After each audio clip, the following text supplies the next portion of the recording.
Saludos, bienvenida, bienvenido, muy buenas noches. ¿Cómo está esa hermosa audiencia que nos sigue ya todos los domingos, que nos busca por C9N? Muchísimas gracias, además porque Rodolfo González Friedman, Marlucy, me pasan todas las semanas esos numeritos de los niveles de audiencia, los famosos ratings, y qué bonito ver que cada semana va increciendo, va ampliándose la audiencia de Querer es Poder. Al terminar Implacable, bueno, ¿qué más puedo pedir? Que me deja muy buena audiencia, mi querido Rodolfo. Hablando de Implacable y de su conductor Rodolfo González Friedman, agradezco también, como siempre, a él, a mi querida Marlucy, a todo el equipo de Vamos por Más Producciones, porque es un honor, un privilegio todos los domingos tener personajes tan interesantes de todos los ámbitos de la sociedad paraguaya. Y ellos saben que mi felicidad es doble cuando el personaje que entrevisto es una dama en un país con tantas mujeres que son líderes en diferentes áreas, como por ejemplo nuestra invitada de hoy, la precandidata a la presidencia de la República por la Concertación Nacional Opositora. Bienvenida, Soledad Núñez. Gracias por estar con nosotros en Querer es Poder. ¿Qué tal? Buenas noches, Ismael. Un saludo también a la gente linda que nos está viendo desde sus casas y un gusto estar aquí con ustedes. Gracias, muchas gracias y qué placer. Y digo doble cuando el invitado es mujer, pero yo diría que es triple cuando yo veo que estoy hablando con una precandidata que además de ser mujer, ni siquiera, para poner un poco de humor a esto, es una señora de las 4 décadas, como diría Ricardo Arjona, porque eres muy joven. Bueno, estoy cerca de las 4 décadas, lamento decepcionarte, Ismael, pero estoy cerca de los 40 años, pero igual la verdad, trayendo un poco de juventud y también de la perspectiva femenina a la política, que es súper necesaria en el Paraguay. Así es. No, y yo sé que estás muy cerquita, pero todavía sin cumplirlo, por eso lo digo, porque todavía hasta el día que se cumple no llegas. Y a mí me parece que eres una mujer que en menos de 40 años ha tenido una trayectoria brillante, una preparación sólida, y por eso me gustaría un poco que repasemos con la audiencia la historia que te ha llevado hasta acá en esta que todavía es una corta vida y con muchos ya logros y aspiraciones. Eres nacida en Asunción. Me gustaría saber cómo recuerdas tu niñez, ¿verdad? Y cómo fue la niñez de una mujer que sueña hoy con ser presidenta. Sí, nací en Asunción, en la capital del Paraguay. Mi niñez fue una niñez bastante inquieta. Mis padres recuerdan que era una niña bastante aventurera y sin miedos. Me gustaba mucho estudiar, pero me gustaba mucho más estar afuera, en la calle, en el campo, trepando árboles. No me quedaba quieta. De hecho, recuerdo que mis papás y mis tíos, mi familia, insistía mucho sobre la idea que yo iba a ser arquitecta o iba a ser ingeniera, porque me gustaba cómo desarmar las cosas, entender cómo funcionaban, volverlas a armar.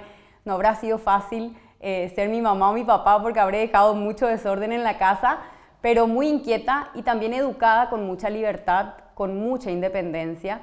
Mis padres me permitían cometer mis propios errores, digamos, para poder aprender de ellos.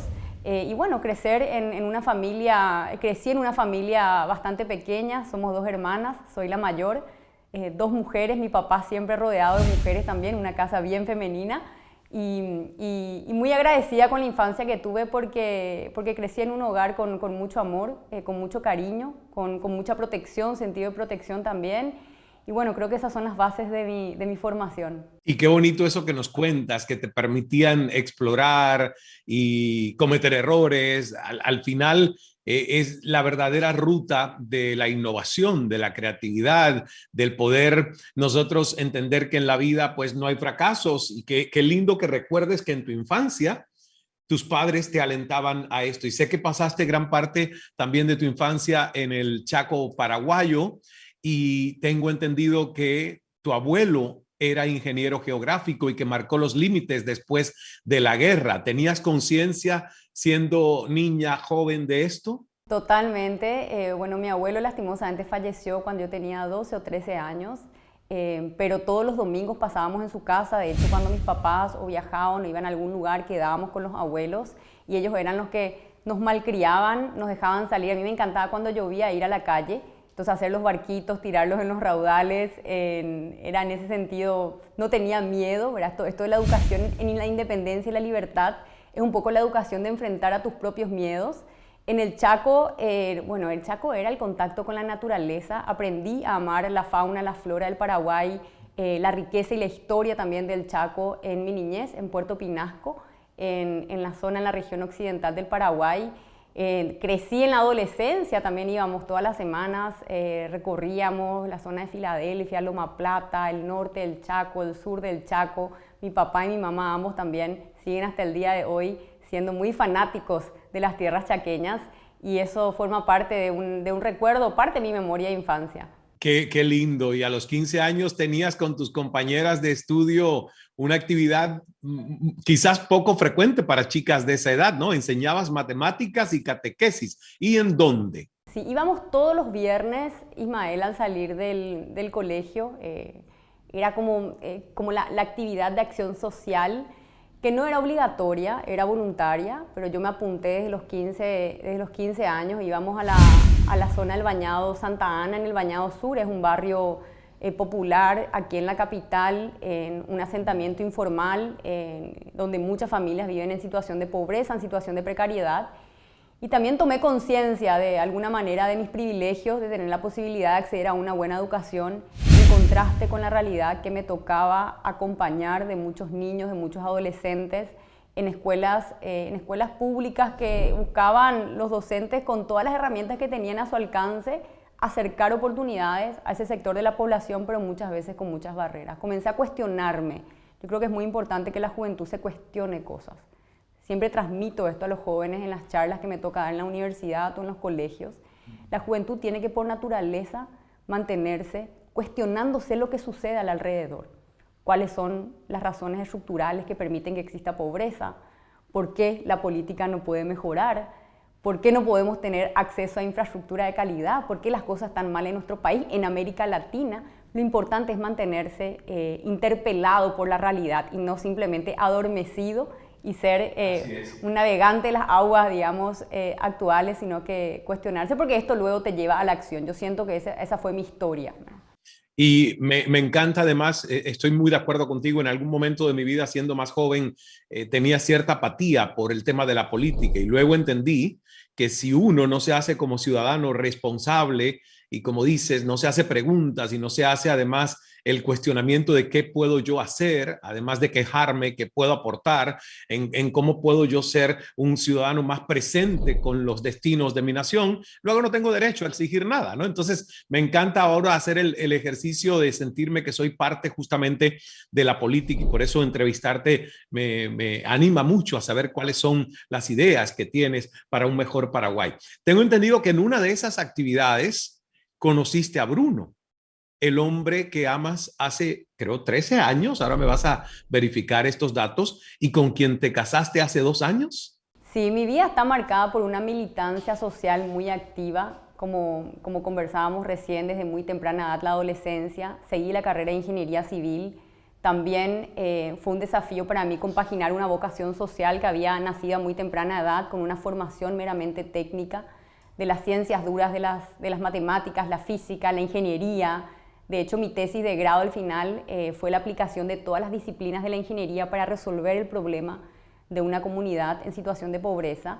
Y esto me llevó a Techo, o a un Techo para mi país en ese momento, una organización de jóvenes a nivel latinoamericano que busca incansablemente mejorar las condiciones de vida de todas las familias en los distintos países donde está la organización.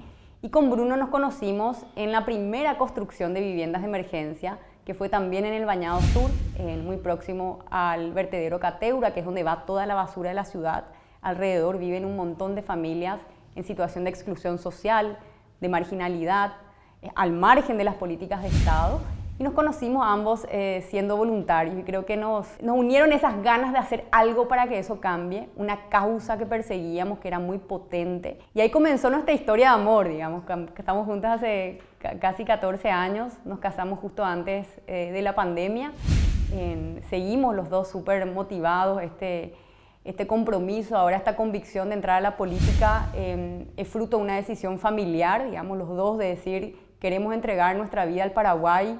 No queremos resignarnos a vivir en un país con todas las dificultades que las padecemos los ciudadanos a diario, Y esto a veces implica renunciar a muchas cosas, apostar a otras, a ciertos ideales, a ciertas convicciones, y estamos juntos en esto y muy convencidos de que estamos en el lado correcto de la historia y que hemos tomado el camino correcto en el Paraguay. Qué interesante, porque en mi mente justamente estaba eso, qué tipo de conversación y negociación hace una pareja, porque tal cual dices, el entrar en el mundo de la política es entrar en el mundo del escrutinio público, es en el mundo de muchos sacrificios personales, donde prácticamente la vida privada se convierte también en pública. Entonces ahí ya me contestaste que sí, que ha sido algo que ambos quieren, y está listo Bruno en caso de que eso suceda para ser el primer caballero de Paraguay, ¿no? Está súper listo. Él de hecho estudió ciencias políticas, estudió en Estados Unidos. Entonces él siempre fue el de la pareja, el más inclinado hacia la política, y yo estaba ahí en mi mundo de las ingenierías, de la construcción, de la infraestructura. Pero bueno, la vida da giros y yo estoy muy contenta de tener a mi lado a un compañero que comparte los mismos ideales, que tampoco le tiene miedo a todo lo que vamos a enfrentar. Y esa seguridad es muy importante en este camino que a veces suele ser un poco hostil, que es el de la política, porque venimos de una historia no positiva, ¿verdad? Y hay mucha desconfianza, la gente no cree en los políticos, no cree en la política, y contra esos paradigmas también luchamos. Así es. También leí, y esto me interesa porque es parte de cómo uno va viendo la formación de visión e ideología de una persona. Y leí que tu tesis como estudiante de ingeniería civil tuvo que ver con una acción social. Cuéntanos. Sí, fue la primera tesis conjunta entre la Facultad de Ingeniería y la Facultad de Arquitectura. Identificamos un barrio en situación de precariedad en el país y trabajamos con las familias para poder acercar soluciones desde la técnica. Ahora, el desafío aquí era no solamente resolver los problemas entre cuatro paredes, sino que conversar con los vecinos y las vecinas. Y entonces tuvimos muchas idas y venidas. Esto yo aprendí en mi tesis, puedo decir que fue una de las principales enseñanzas que me dejó, la necesidad de poder compaginar la técnica con la necesidad en terreno. Ahí trabajamos con sociólogos, con trabajadores sociales, tuve que aprender mucho de las ciencias sociales que no son las ciencias exactas. A veces los ingenieros pues estamos acostumbrados al 1 más 1 es 2. En economía, en sociología, en filosofía, 1 más 1 no es 2, 1 más 1 es depende, y depende de un montón de circunstancias. Entonces, para mí fue una etapa también bastante enriquecedora y de mucho aprendizaje que hoy definitivamente forma parte importante de mi vida. Y yo sé que además canalizabas esa inevitable rebeldía estudiantil trabajando con la resistencia estronista, la defensa de la soberanía en Itaipú. Estudiaste luego en varios países y sientes que esas experiencias te prepararon para tener todas las herramientas y ahora afrontar una precandidatura a presidente. Sin duda, hoy yo miro atrás mi trayectoria y creo que sin darme cuenta fui tomando decisiones que me llevan hoy a estar donde estoy. Y yo quiero poner mis conocimientos, mis convicciones, mis sueños, mi experiencia, lo que aprendí, lo que viví, a disposición del pueblo paraguayo. Mi entrega es total, es sin retorno. Creo que tenemos que involucrarnos con la política si queremos que las cosas cambien. No es suficiente con quejarnos en Twitter, en Facebook, en nuestra ronda de amigos, en los domingos con nuestras familias, en el tercer tiempo después del fútbol. Tenemos que ocupar espacios. El costo, el precio de desentendernos de la política es muy alto para una sociedad. Terminamos siendo gobernados por personas que son incompetentes, que tienen intereses particulares, que solamente se ocupan de extraer recursos de las arcas del Estado para satisfacer a determinados grupos de interés. En Paraguay tenemos que decir basta, tenemos dignidad. Yo creo en el Paraguay, yo me siento orgullosa de ser paraguaya y creo que tenemos que trabajar para que podamos vivir en ese Paraguay que nosotros nos merecemos, ¿verdad? Y todo este camino, viví en Estados Unidos, viví en España, en Madrid, viví en Londres, en Inglaterra, y toda esa perspectiva también de estar en otros países termina complementando esta visión y sobre todo este compromiso de decir yo no quiero quedarme afuera, porque uno podría tomar la decisión de salir, de ir a otro lugar. Yo me quiero quedar a luchar acá. Dicen que la única batalla que se pierde es aquella que se abandona. Yo no estoy dispuesto a abandonar la lucha por un mejor Paraguay y sé que mucha gente me va a acompañar en este camino.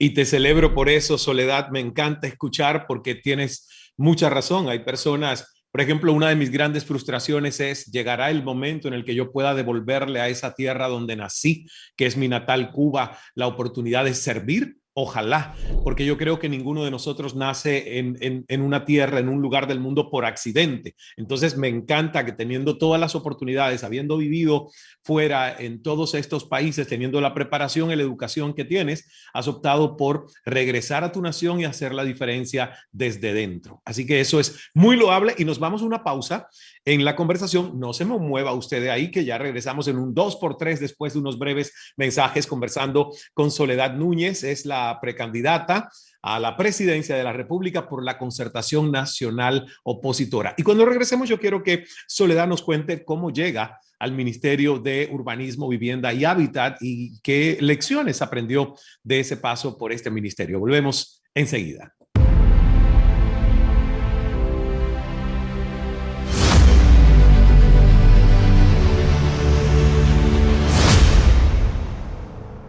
Gracias por regresar con esta conversación. Querer es poder, C9N, en las noches de C9N, detrás de Implacable con Rodolfo González Friedman. Ahí estamos. Y la verdad que, pues, en deleite de escuchar a nuestra invitada Soledad Núñez, es precandidata a la presidencia de la República por la Concertación Nacional Opositora. Y como yo decía al inicio del programa, por si alguien llegó después que empezamos y la presentamos, es una persona muy joven que apenas va a cumplir 40 años y que ha logrado muchísimo. Imagínense, además, yo amo las personas que se dedican a formarse, a estudiar y que además eso les honra para luego poder servir a los demás. De profesión, ingeniera civil por la Universidad Nacional de Asunción, máster en políticas públicas por la Universidad de Oxford, máster en gestión de proyectos por la Universidad Politécnica de Madrid, egresada del programa de liderazgo para la competitividad global de la Universidad de Georgetown, docente universitaria en políticas públicas y gestión urbana,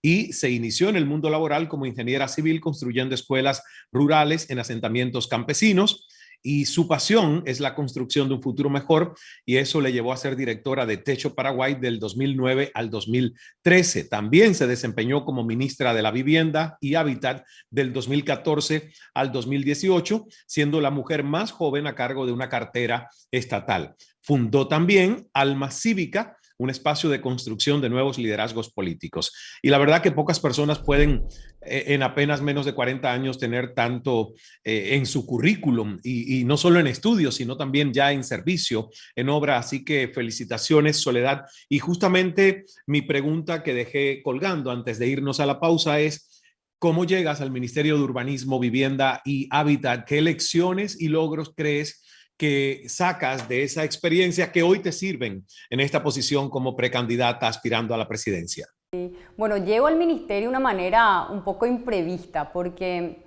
yo no estoy afiliada a ningún partido político, soy independiente, siempre fui independiente. Nunca hice política electoral y partidaria, si bien siento que hice sí en mi vida mucha política social, mucha política del servicio, de tratar de construir bienestar para nuestro país, para la sociedad. Yo estaba liderando esta organización Techo, un techo para mi país, que tenía pleno conocimiento acerca de la problemática de la vivienda en el Paraguay. Había trabajado a lo largo y ancho de nuestro territorio nacional, no solamente aquí en la capital y el departamento central, también en el departamento de Caaguazú, en San Pedro, en Alto Paraná, en Itapúa, en cientos de comunidades en todo el país. Y básicamente fue como la primera crisis, yo creo, del gobierno anterior. Había que cambiar al entonces ministro, había una presión política mediática por el cambio de ministro, y yo entiendo, mi presunción es de que la clase política buscó a alguien afuera de la política. Me vieron a mí liderando esta organización que tenía mucho conocimiento sobre el problema de la vivienda. Además, yo buscaba siempre incidir en las políticas públicas, porque para mí Techo fue un puente de alguna manera hacia un mayor entendimiento de lo que es la cosa pública, ¿verdad? Del valor y del significado de lo público, que es algo de todos, que nos pertenece, que no es lo ajeno, algo que alguien más tiene que ocuparse. Y bueno, recibo una llamada inesperada, como decía al principio, me ofrecen asumir como ministra. Mi primera reacción fue una reacción como bastante dudosa. Yo dudé de la clase política, decía, ¿cuál es el interés de que yo ocupe este cargo? Tenía mucho miedo, por supuesto que sí, muchos temores. Ni una sola persona me recomendó que acepte. A todos los consejeros que les llamé a pedir consejos me decían, Sol, estás loca, no lo hagas. Pero yo sentía que iba a ser una gran incoherencia en mi vida haber defendido y peleado durante muchos años por una vivienda digna para todos los paraguayos y después rehuir porque uno tiene miedo, ¿verdad? Y sentí que valía la pena intentar. Dije, acá yo no quiero bajar los brazos, tirar la toalla antes de intentarlo. Sé que el mundo público es difícil, pero me animé y dije sí al desafío de poder mejorar la gestión pública, de transformar la manera en la cual funciona una institución súper importante para la vida de muchas familias. Y comenzamos con muchísima dedicación, con mucho esfuerzo, con un equipo humano fabuloso, porque mucha gente me acompañó en este desafío. Comenzamos a cambiar la cara de la Senavitat, ¿verdad? Terminamos siendo, creo que por 3 años consecutivos, la institución más confiable de todo el aparato estatal en la percepción de la ciudadanía. Y eso me fue demostrando a mí, Ismael, de que las cosas pueden cambiar. Yo soy una convencida a partir de mi experiencia. Yo cuando hablo de que podemos tener un Estado más eficiente, que podemos tener un Estado que funcione, no es retórica vacía, no es una suposición. Yo lo viví, yo lo hice. Trabajé en una institución que estaba catalogada como la más corrupta y la más ineficiente del aparato estatal y no solo denunciamos a los corruptos, los destituimos, los metimos en la cárcel. Digo los metimos porque finalmente la justicia, por supuesto, es quien decide, pero acompañamos todo ese proceso sin temor y con una firmeza de que esa es la dirección que tiene que seguir el Paraguay. Y hoy quiero llevar esto al resto de las instituciones del país. Y hablando de esto que es lo próximo, que es tu participación en esta campaña, hay muchos precandidatos. ¿Cuál crees que va a ser la gran pelea en estas elecciones para el 2023? Bueno, tenemos unas internas dentro de la concertación que son el 18 de diciembre, una primera victoria en cuanto al padrón que se estaría utilizando. Muchos defendimos la utilización de un padrón nacional, de llevar adelante unas elecciones que sean abiertas, ampliadas, lo más democráticas posibles. Los problemas de la democracia no los vamos a solucionar con menos democracia, los vamos a solucionar con más democracia, con más participación. Entonces defendimos esos principios sobre los cuales estamos convencidos que debe edificarse nuestra nación.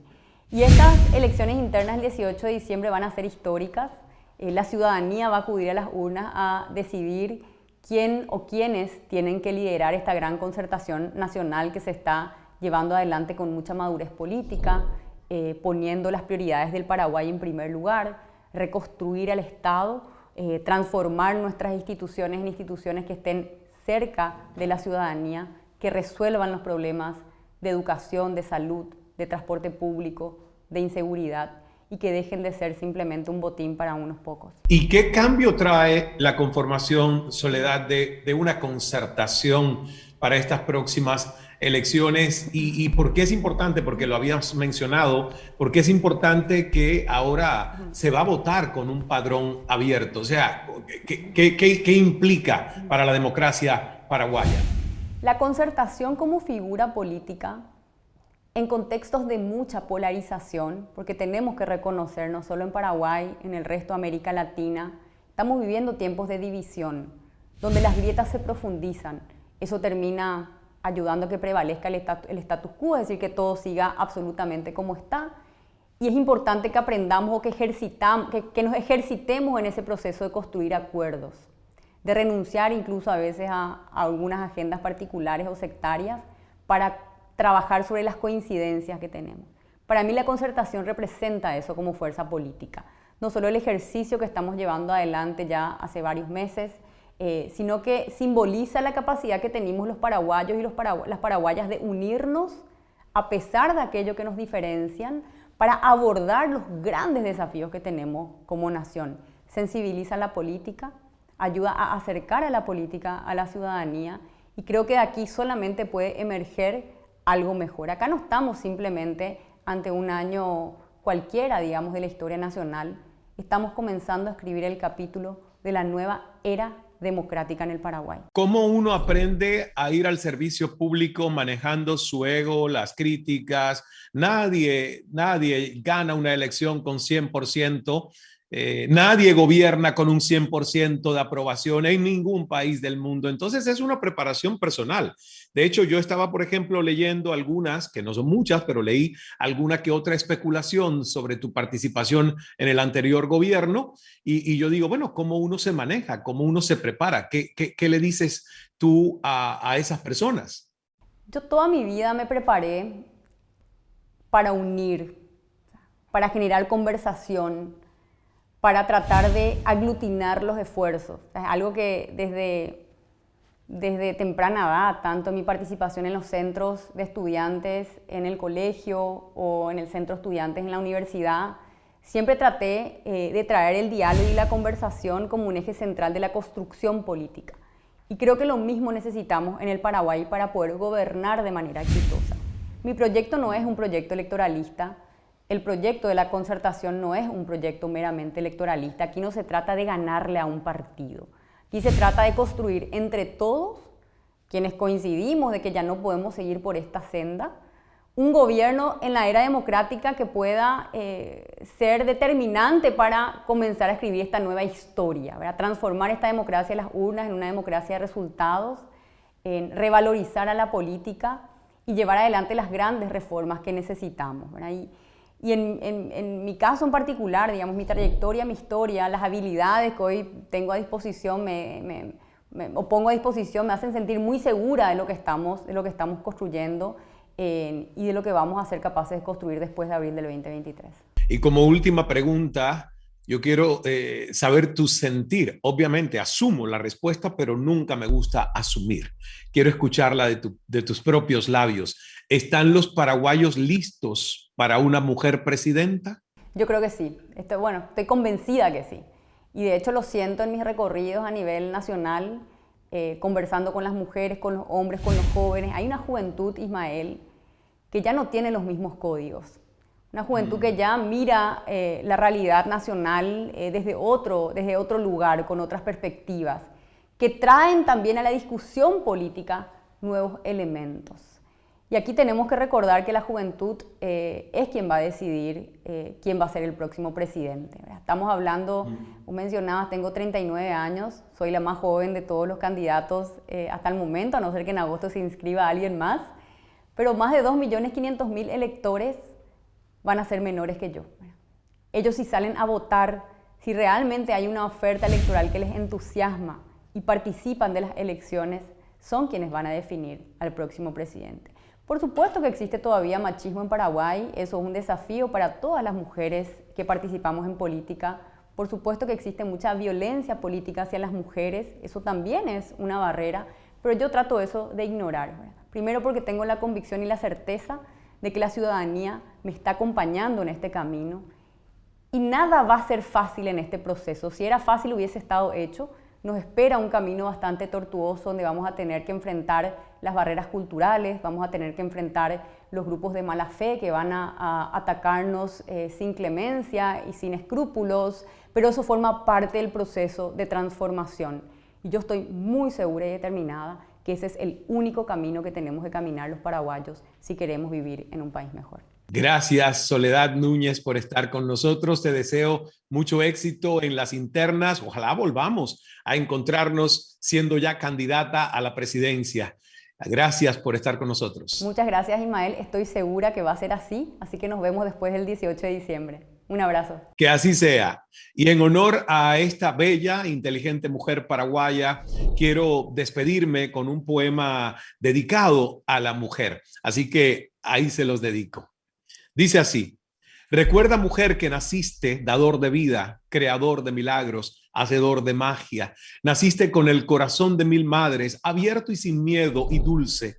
Naciste con el fuego de las reinas y los conquistadores, sangre de guerrera que sangras. Naciste con la sabiduría de sabios y chamanes, ninguna herida puede no sanar.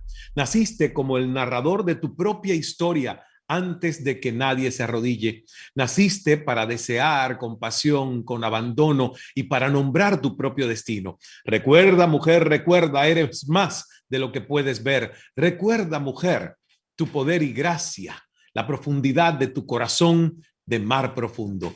Nunca olvides que eres una mujer divina como lo ha sido desde el principio. Gracias por acompañarnos, dedicado a todas las mujeres paraguayas. Recuerden que el secreto del buen vivir es no dejar de sonreír. Dios es amor, hágase el milagro.